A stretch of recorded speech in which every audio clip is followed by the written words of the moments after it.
এবার ঘাটালের সাংসদ দেব দিল্লির সংসদে ঘাটালে রেলপথ নিয়ে প্রশ্ন করবেন। নেক্সট উদ্যোগটা হবে দীপক অধিকারী, নেক্সট উদ্যোগটা হবে কিভাবে পাঁশকুড়ার দিকে। আপনারা দেখছেন বাংলার আওয়াজ।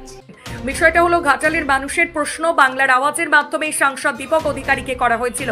ঘাটালের রেলপথ নিয়ে কি দিল্লির সংসদে দীপক অধিকারী প্রশ্ন করবেন?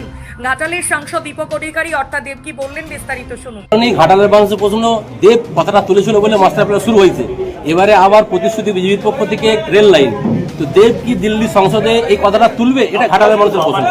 কি হয়, আমার কাছে দুটো জিনিস ছিল। যখন আমি সাংসদ হিসেবে শপথ নিয়েছি তখন আমাদের ঘাটালের সবচেয়ে মূল সমস্যা ছিল এখানকার বন্যা, ঘাটাল মাস্টার প্ল্যান।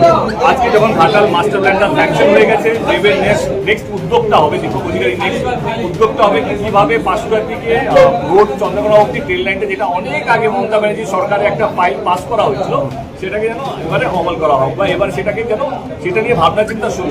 দেব কি বলল? আজ থেকে ভাবনা চিন্তা শুরু, অর্থাৎ ঘাটালের মাস্টার প্ল্যান হওয়ার পর দ্বিতীয় পদক্ষেপ দেবের ঘাটালের রেলপথ।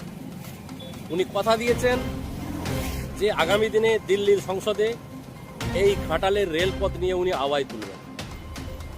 অনেকেই প্রশ্ন করেছিলেন, আপনাদের প্রশ্নটা রাখার সুযোগ পেয়েছিলাম এবং দেব সেটা পরিষ্কারভাবে জানিয়ে দিলেন যে হ্যাঁ, অবশ্যই দিল্লিতে এই আওয়াজ উঠবে।